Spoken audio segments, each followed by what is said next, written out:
Hello everyone, welcome to my YouTube channel. कैसे हैं बेटा आप सब? बहुत अच्छे से ना, तैयारी हो रही है, अच्छे से चल रहा है। कोई भी डाउट हो तो कमेंट में जरूर बताना, ठीक है। अब हम लोग बात करते हैं अमाइनो एसिड। अमाइनो एसिड क्या होता था उसको हम लोगों ने पढ़ लिया था। अब इसके प्रकार क्या होते हैं उसकी हम लोग बात करेंगे। देखो, चीजों को पढ़ते चलो, समझते चलो। कोई भी डाउट हो तो प्लीज बताओ, क्योंकि अब ज्यादा समय नहीं रहेगा। ठंडी भी बढ़ गई तो फिर मन नहीं लगेगा पढ़ने के लिए। लेकिन ऐसा कुछ भी नहीं करना है जिससे आपको ये रहे कि एग्जाम में जाके पछतावा हो कि नहीं, हम काश ये पढ़ ली होते, काश वो पढ़ ली होते। बेटा एक जो काश काश वाला शब्द है ना, ये फिर काश बन के रह ही जाएगा। तो अब हम लोग पढ़ेंगे यहाँ पर अमाइनो एसिड के प्रकार, ठीक। सॉरी। अब अमाइनो एसिड के प्रकार को अगर हम लोग देखें तो लिखिएगा अमीनो अम्ल।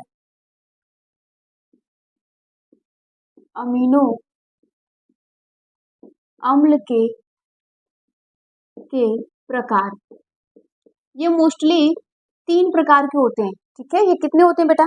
इसका 3 टाइप्स होता है। इसके बारे में लोग समझते हैं कि 3 टाइप्स में क्या क्या आता है। तो अगर मैं बात करूं यहाँ पे 3 टाइप्स में, तो ये आते हैं बेटा। इसमें पहला होता है अम्लीय अम्लीय अमीनो अम्ल या एमिनो अम्ल, अम्लीय एमिनो अम्ल। दूसरा होता है क्षारीय अमीनो अम्ल,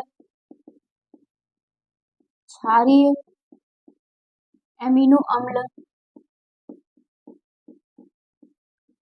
तीसरा होता है बेटा उदासीन। तीसरा क्या होता है? उदासीन उदासीन एमिनो अम्ल, एमिनो अम्ल।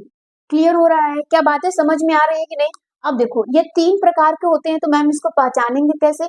सिंपल सी बात है बेटा, यहाँ पर डिफिनीशन पे ज्यादा फोकस मत करो। डिफिनीशन से बेहतर है तुम चीजों को और आसानी से समझो। देखो, यहाँ पर एमिनो अम्ल में क्या, सॉरी, यहाँ पर अम्ली में क्या होता है? अम्ली में जब होता है बेटा, यहाँ पे कार्बोक्सिलिक जो समूह होता है वो तुम्हारा ज्यादा होगा, है ना। यहाँ पर अगर मैं बात करूं फर्स्ट वाले की, चलो मैं अगर इसकी बात करूं, बस यहीं पे समझना। इसमें अगर मैं बात करूं बेटा तो NH2 ये कम होगा, और यहाँ पर क्या होगा, सॉरी, NH2 आपका कम होगा, और COOH इसकी मात्रा जब ज्यादा होगी तो हम उसे क्या कहेंगे? अम्लीय कहेंगे। क्या कहेंगे बेटा? यहाँ पर अम्लीय कहेंगे। इसका एग्जाम्पल होता है एस्पार्टिक अम्ल। क्या होता है बेटा? एस्पार्टिक अम्ल। एग्जाम्पल याद रखिएगा, एस्पार्टिक अम्ल, इसका ये एग्जाम्पल होता है। और अगर मैं बात करूं यहाँ पर क्षारी में बात करूं, तो क्षारी में NH2 की मात्रा ज्यादा होगी, ठीक है, और COOH की कम होगी। ये समझ में आ रहा है कि नहीं? एग्जाम्पल ज्यादा याद रखिएगा, यही आपके लिए जरूरी है। तो क्षारी में होता है बेटा यहाँ पर हिस्टिडीन। क्या होता है? एग्जाम्पल इसका याद रखिएगा, हिस्टिडीन, ठीक। और अगर मैं यहाँ पर उदासीन की बात करूं तो NH2, जो तुम्हारा NH2 है, वो COOH दोनों इक्वल होंगे। क्या होंगे बेटा? दोनों इक्वल होंगे, तो उसे हम लोग कहेंगे उदासीन कहेंगे। उदासीन में क्या होता है बेटा? यहाँ पर वैनिल होता है, ठीक है। अगर आप यही थोड़े से बड़े हो जाएंगे तो यहाँ पर एमिनो एसिड के कई सारे प्रकार पूछेंगे, कम से कम वो 21 टाइप से यहाँ पर होते हैं। तो वैनिल, हिस्टिडीन, एस्पार्टिक, इसमें बहुत सारे होते हैं। फिर इसका होता है बेटा यहाँ पर एलानीन, ठीक, ये भी होता है। ये सब एग्जाम्पल बस आप याद रखिएगा। बाकी आपसे कुछ भी इसका नहीं पूछा जाएगा कि जिसमें आपको बहुत ज्यादा डाउट हो या फिर बहुत ज्यादा इसमें आपको समस्या समझ में आए। अब यहाँ तक हमारी चीजें क्लियर हो गई। अमीनो अम्ल के प्रकार देखे 3 प्रकार के। अब अगर आपको डिफिनीशन लिखना होगा तो नहीं लिख पाओगे।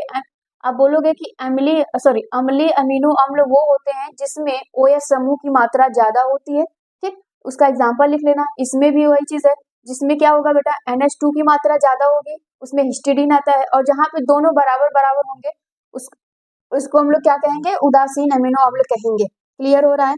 अब आपके पास आता है बेटा यहाँ पे मोस्ट इंपॉर्टेंट एक टॉपिक होता है, एक होता है आवश्यक एमिनो अम्ल। आवश्यक एमिनो अम्ल, हेडिंग बनाइएगा, आवश्यक एमिनो अम्ल। और दूसरा होता है बेटा अनावश्यक अनावश्यक अमीनो अम्ल, ठीक। ये कैसे जरूरी है हम लोगों के लिए? अब ध्यान से सुनना। आवश्यक का मतलब जो हमारे लिए एसेंशियल हो, जो हमारे बॉडी के लिए जरूरी हो, उसको हम लोग कहेंगे। अनावश्यक का मतलब है जो हमारे बॉडी के लिए उतना ज्यादा जरूरी नहीं होता है। ठीक, अब यहाँ पे समझो, यहाँ पे क्या होता है, इसमें बोला जाता है कि ऐसे अमीनो अम्ल जिनकी, आप बोल सकते हो ऐसे अमीनो अम्ल जिनकी शरीर को आवश्यकता होती है, जिनको शरीर की आवश्यकता होती है, वो खाद्य पदार्थ द्वारा क्या होता है बेटा, पूर्ण किया जा सकता है। तो यहाँ पर इसमें लिखेंगे ऐसे अमीनो अम्ल, ऐसे अमीनो अम्ल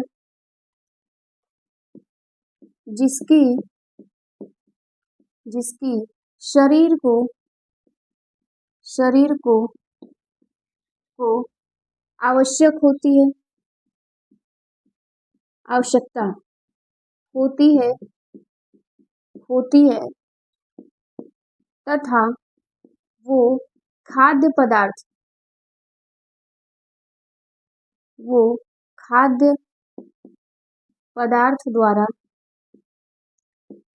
पदार्थों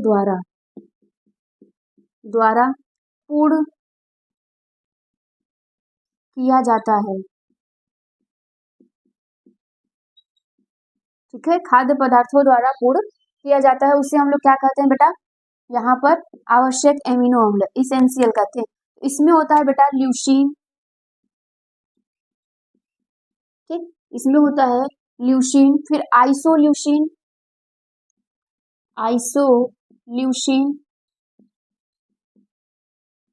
फिर इसमें एक और होता है बेटा यहाँ पे लाइसीन। ठीक है, लाइसीन, ये सब आप याद रखिएगा, एग्जाम्पल ज्यादा जरूरी होता है एग्जाम्पल के लिए। अब देखिए इसमें क्या होगा बेटा, इसमें आपने इसमें समझा कि जो हम लोग खाद्य पदार्थों के द्वारा पूर्ण करेंगे और जो हमारे बॉडी के लिए जरूरी हो, तो वहां पे क्या लिखोगे, ऐसा अमीनो अम्ल जो शरीर स्वयं बनाती है, जो शरीर को क्या होता है बेटा, वो स्वयं बना लेता है, उसको बाहरी पदार्थों की पूर्ण करने की आवश्यकता नहीं होती है। तो यहाँ पर क्या लिखेंगे, ऐसे अमीनो अम्ल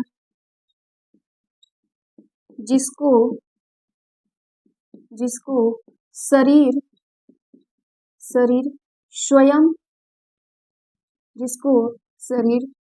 स्वयं पूर्ण करती है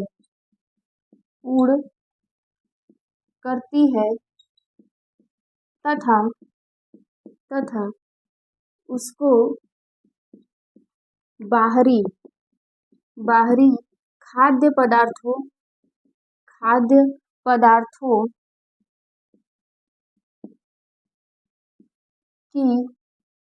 की आवश्यकता नहीं होती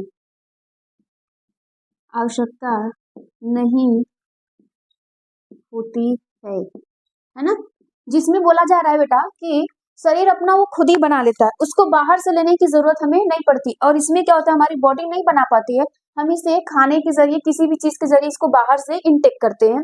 ठीक, अब यहाँ पर एग्जाम्पल ज्यादा जरूरी हो जाता है। एग्जाम्पल इसमें होता है बेटा एनानीन, ठीक है, इसमें होता है एनानीन, एस्पार्टिक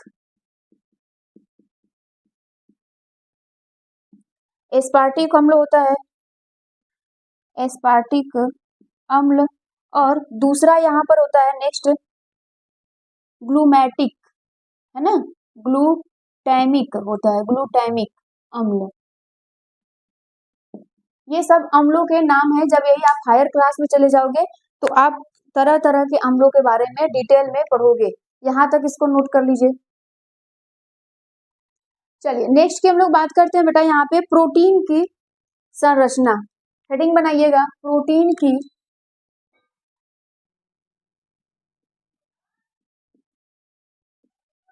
की संरचना।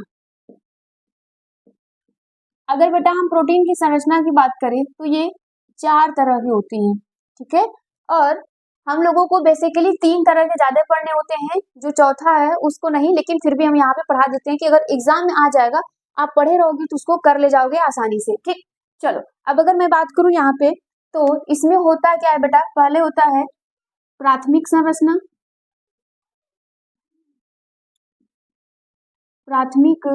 संरचना, ठीक, और अगर मैं इसमें दूसरे की बात करूं तो होता है द्वितीयक संरचना, द्वितीयक संरचना। फिर उसके बाद होता है बेटा तृतीयक संरचना, तृतीयक संरचना। ठीक, और अगर मैं नेक्स्ट की बात करूं तो यहाँ पर होता है बेटा चतुर्थ संरचना, चतुर्थ संरचना। अब इन सबको हम लोगों को पढ़ना है। तो ये जो तीन तो है ना, ये हमें ज्यादा हमारे एग्जाम के लिए ज्यादा इंपॉर्टेंट है, लेकिन फिर भी हम लोग क्या करेंगे, इसको भी पढ़ लेते हैं। तो प्राथमिक संरचना क्या होती है, पहला इसमें हेडिंग बनाइएगा, प्राथमिक संरचना। ये प्रोटीन की संरचना ही हम लोग पढ़ रहे हैं। ठीक, स्ट्रक्चर ऑफ प्रोटीन, यहाँ पे प्राइमरी स्ट्रक्चर की बात हो रही है। अब जरा ध्यान से सुनना कि इसमें क्या होता है। इसमें जो प्रोटीन होती है, तो प्रोटीन किससे मिलके बना होता है, अमाइनो एसिड से। जितने भी अमाइनो एसिड्स होंगे बेटा वो आपस में बेटा इस प्रकार से, ठीक, सीधे लाइन में ये जुड़ते जाएंगे, उसी को हम लोग क्या कहेंगे, प्राथमिक संरचना कहेंगे। मतलब जब ये आसानी से क्या होंगे, स्ट्रेट लाइन में एक दूसरे से जुड़ जाएंगे, अमाइनो एसिड से मिलके बना होता है। अमाइनो एसिड में कौन कौन होते हैं, NH2 होता है और COOH होता है। ठीक, यहाँ पे एमीन और कार्बोक्सिलिक अम्ल। तो ये जब सीधे लाइन में जुड़ते जाएंगे तो उसे हम लोग क्या कहेंगे, प्राथमिक एमीन कहते हैं। क्या कहते हैं, प्राथमिक एमीन। चलिए देखिए यहाँ पे बेटा प्राथमिक एमीन की बात कर रहा है, तो प्राथमिक एमीन की संरचना में क्या बोल रहा है, यहाँ पर अणु में उपस्थित, मतलब यहाँ पे जो हम लोग अणु जोड़ेंगे, अणु में उपस्थित विभिन्न प्रकार के एमिनो अम्ल अणुओं की संख्या तथा यहाँ पर अल्फा एमिनो अम्ल का वह अनुक्रम जिसमें वो प्रोटीन अणु में उपस्थित होते हैं, प्रोटीनों की प्राथमिक संरचना कहलाती है। यहाँ पर विभिन्न प्रकार से आपको डाउट होगा कि इसमें विभिन्न प्रकार के, अभी हम लोगों ने यहाँ पर histidine, aspartic, leucine, isoleucine, lysine, इन सब के प्रोटीन को समझा ना बेटा। तो ये सारे प्रोटीन क्या होंगे, आपस में जुड़ेंगे। ठीक है, ये प्रोटीन क्या होंगे, सब आपस में जुड़ेंगे। अब ये भी बताया जाएगा कि किसके द्वारा ये जुड़ते हैं। जब ये आपस में जुड़ेंगे तो एक सीधी श्रृंखला, चैन, लीनियर जैसा स्ट्रक्चर बनाते हैं, उसी को हम लोग क्या कहते हैं, प्राथमिक एमीन संरचना कहते हैं। तो इसका ये एग्जाम्पल होता है बेटा, इसमें संरचना की हम लोग बात करें तो ऐसे, ठीक है, ऐसे विभिन्न प्रकार के एमिनो अम्ल होंगे जो आपस में क्या होंगे, जुड़े होंगे। ठीक, इस प्रकार से आपस में जुड़े होंगे। यही है क्या, प्रोटीन की प्राथमिक संरचना। तो हो सकता है यहाँ पर हिस्टिडीन हो, लाइसिन हो, वैनिल हो, आइसोलाइसिन हो, ठीक है, यहाँ पे ल्यूसीन हो, ये सारे कई प्रकार के होते हैं। ठीक, तो इसको नोट कर लीजिए। चलो देखो यहाँ पे सेकेंडरी स्ट्रक्चर की अगर हम लोग बात करें, द्वितीयक संरचना की, तो बोला जा रहा है बेटा प्रोटीन की द्वितीयक संरचना विशेषकर अमीनो एसिड अवशेष की अस्थायी व्यवस्था से संबंध रखती है, जो एक आदर्श संरचनात्मक पैटर्न देती है। इसमें अगर हम लोग बात करें बेटा तो ये भी दो प्रकार के होते हैं। इसमें अगर बोला जाए तो एक दो प्रकार का होता है, एक अल्फा हेलिक्स होता है, ठीक, और एक होता है बेटा इसमें बीटा सीट होता है। ठीक, दूसरा इसमें होता है बीटा सीट। ठीक, सीट मतलब चादर जैसा हम समझ सकते हो। हेलिक्स का क्या मतलब होता है, डीएनए जानते हो, देखो बायोलॉजी वाले बहुत अच्छे समझ गए होंगे कि हेलिक्स का मतलब होता है जैसे ऐसे ऐसी संरचना होती है। अरे जैसे स्क्रू होता है ना, हम लोग ऐसे ऐसे ऐसे ऐसे, ऐसे घुमाते हैं तो ये हेलिक्स बनता है ऐसे। तो वही चीज यहाँ पे बोला जा रहा है कि अल्फा हेलिक्स होंगे, कुछ इस प्रकार के आपको यहाँ पर दिखाई देंगे। ठीक है, अगर इनके स्ट्रक्चर की बात की जाए तो बेटा ये इस प्रकार के दिखाई देंगे। इसी को हम लोग कहते हैं अल्फा हेलिक्स। इसी को हम लोग क्या कहते हैं, अल्फा हेलिक्स। ये ऐसे ऐसे इसमें से जुड़े रहेंगे। ठीक, इसमें से आपस में क्या करेंगे, बाइंड किए रहेंगे। अगर मैं यहाँ पे बीटा सीट की बात करूं तो ये कुछ इस प्रकार से होते हैं। ये बेटा इस प्रकार से इसमें जुड़े रहेंगे, ये होता है बीटा सीट। समझ में आ रही बातें, ये आपस में क्या किए रहेंगे, ऐसे ऐसे जुड़े रहेंगे, ऐसे ये सब यहाँ पे जुड़े रहते हैं, अमाइनो एसिड लगाता है। तो हमेशा याद रखिएगा जो द्वितीय संरचना होती है इसमें दो होते हैं, एक अल्फा हेलिक्स होता है, एक बीटा शीट होता है। अगर मैं यहाँ पे तृतीयक संरचना की बात करूं तो प्रोटीन की तृतीयक संरचना किसी पॉलीपेप्टाइड के त्रिविम फोल्डिंग के सभी पहलुओं का वर्णन करती है। अब यहाँ पे त्रिविम मतलब 3D फोल्डिंग, 3D डायमेंशन जानते हो ना। तो यहाँ पे जैसे ये हेलिक्स है ना, ये इसी में बहुत सारे गुच्छे रहेंगे, मतलब इस प्रकार से आपको दिखाई देंगे। इसके अगर स्ट्रक्चर की हम लोग बात करें बेटा तो ये ऐसे ऐसे थे, ऐसे ऐसे संरचनाएं थे। तो इसमें से ये आपको कुछ इस प्रकार से फोल्डिंग होता हुआ दिखाई देता है। इसी को हम लोग कहते हैं प्रोटीन की संरचना, ये तृतीय संरचना है। क्या है बेटा, ये तृतीयक संरचना है, इसको नोट कर लीजिए यहाँ तक। चलो अगर मैं यहाँ पे बात करूँ बेटा चतुर्थ संरचना की बात करूँ तो या फिर चतुष्क, ठीक है, अगर इसकी मैं बात करूँ तो यहाँ पे लिखा गया है कुछ प्रोटीन दो या अधिक पॉलीपेप्टाइड श्रृंखलाओं का सम्मिलित स्वरूप होता है, एक दूसरे के सापेक्ष इन उप इकाइयों का आकाशीय सजावट चतुष्क संरचना कहलाता है। अब यहाँ पर पॉलीपेप्टाइड क्या होती है, पॉलीपेप्टाइड श्रृंखला की बात करें, लेकिन हम लोगों के लिए जरूरी है बेटा यहाँ पे पॉलीपेप्टाइड बंध के बारे में पढ़ना कि पॉलीपेप्टाइड बॉन्ड क्या होता है इसके बारे में। अगर मैं यहाँ पे इसकी संरचना की बात करूँ तो ये जैसे हम लोग टर्शियरी प्रोटीन की स्ट्रक्चर बनाए थे ना, ये उसी प्रकार से होगा, लेकिन ये और भी ज्यादा इसी में आपस में एकदम गुछे हुए रहेंगे। इसी को हम लोग क्या कहते हैं बेटा यहाँ पे चतुष्क संरचना कहते हैं। इस प्रकार से आपको जैसे मन करे वैसे बना दो, ये क्या हो जाएगा चतुष्क प्रोटीन की संरचना हो गई। अब अगर मैं यहाँ पे बात करूँ तो पॉलीपेप्टाइड क्या होती है, हेडिंग बनाइएगा पॉली, या फिर आप कह सकते हो कि पेप्टाइड बॉन्ड, ठीक है, यहाँ पे इसको कहो पेप्टाइड बंध। पेप्टाइड बंध क्या होता है, पेप्टाइड बंध जो होता है इसमें, अगर बेटा मैं यहाँ पे पेप्टाइड बंध की बात करूं, पेप्टाइड बॉन्ड जो हमारे पास होता है ये प्राइमरी, मतलब ये प्राइमरी संरचना बनाने में मदद करता है, इसको हम लोग जानते हैं। इसमें अल्फा एमिनो को क्या करता है आपस में जोड़ने का काम करता है, इसी को हम लोग कहते हैं पॉलीपेप्टाइड। ये किनके किनके बीच में बनता है बेटा, CO और NH2 के बीच में जो बंध बनता है उसी को हम लोग क्या कहते हैं पॉलीपेप्टाइड, सॉरी पेप्टाइड बंध कहा जाता है। तो इसको नोट करिए अभी तक। चलो देखो यहाँ पे बोला जा रहा है कि अल्फा एमिनो अम्लों की इकाइयों को जोड़ने में CONH एमाइड बंध उपयोग होता है, जिसे पेप्टाइड बंध कहते हैं। यही आपका क्या है बेटा यहाँ पे पेप्टाइड बंध है। पेप्टाइड बंध के कारण ही प्रोटीन श्रृंखला आपको प्राप्त होती है, और उसमें भी कौन सी श्रृंखला आपको प्राप्त होती है यहाँ पे प्राइमरी संरचना, ठीक है, यहाँ पे बेटा आपको कौन सी संरचना प्राप्त होती है, प्राइमरी संरचना प्राप्त होती है, ठीक, इस प्रकार से ये प्राप्त होता है प्राइमरी संरचना। अगर हम इसकी बात करें तो यहाँ पर क्या होता है NH, ये सिखाए हैं तुमको, फिर यहाँ पे क्या होता है CH और यहाँ पर R लगा रहता है कोई भी एल्किल समूह, और CONH, इस प्रकार से ये लगे रहेंगे। फिर यहाँ पे क्या लगा रहेगा, फिर यहाँ पर तुम्हारा लगा रहेगा CH, है ना, फिर यहाँ पे CH और यहाँ पर R, फिर उसके बाद क्या होगा यहाँ वाला CO, फिर NH, फिर यहाँ पे CH और यहाँ पर R लग जाएगा। फिर ये प्रोसेस आगे आगे बढ़ती जाएगी। इसी को हम लोग क्या कहते हैं बेटा यहाँ पर, इसी को हम लोग कहते हैं पेप्टाइड बंध। क्या कहते हैं यहाँ पर पेप्टाइड बंध इसको कहा जाता है। तो इस प्रकार से इतना इसको नोट कर लीजिए जल्दी से।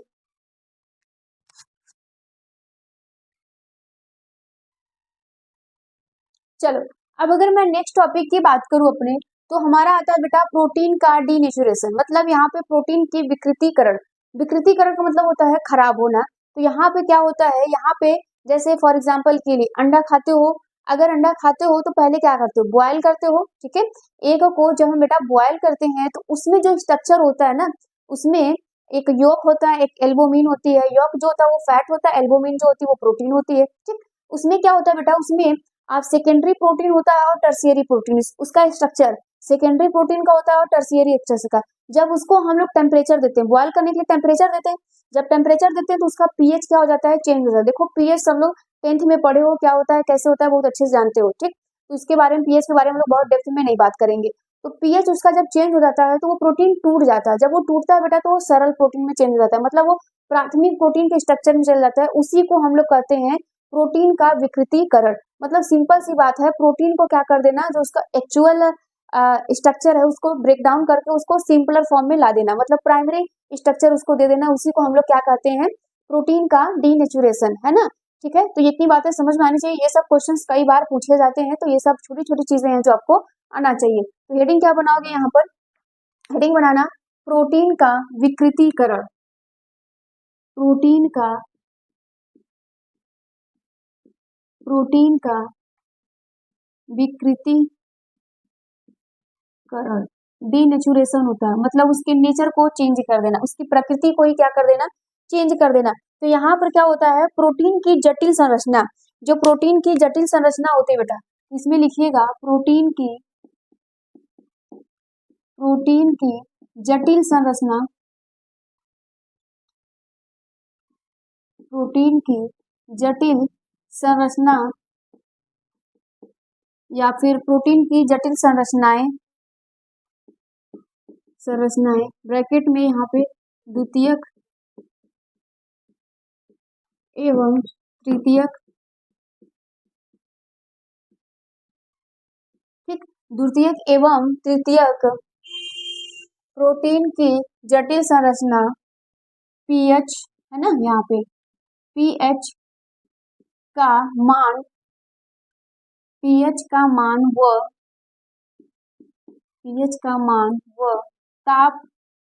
ताप में ताप की परिवर्तन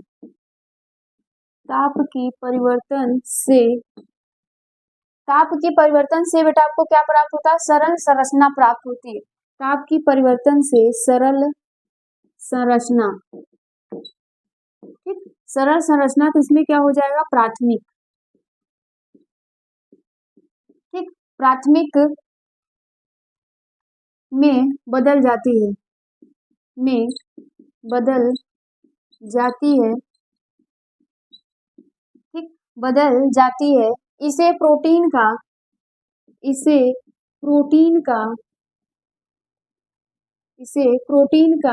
विकृतीकरण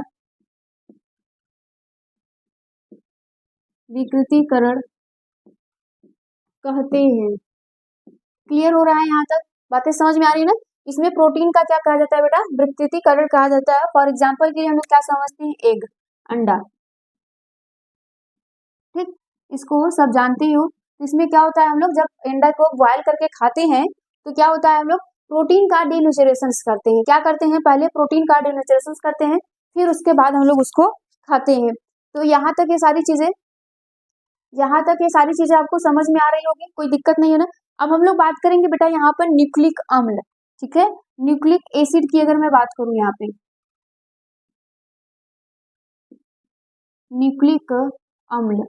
न्यूक्लिक अम्ल क्या होता है? क्लास 10th में 11th में सब पढ़े रहते हो कि ये क्या होता है। अगर मैं यहाँ पे बात करूँ तो बायोलॉजी वाले इसको समझ गए होंगे। न्यूक्लिक अम्ल में क्या आएगा बेटा? आपका आरएनए और डीएनए एवं आरएनए, ठीक, यही क्या है? हमारे न्यूक्लिक अम्ल है। इसके बारे में हमें पढ़ना है।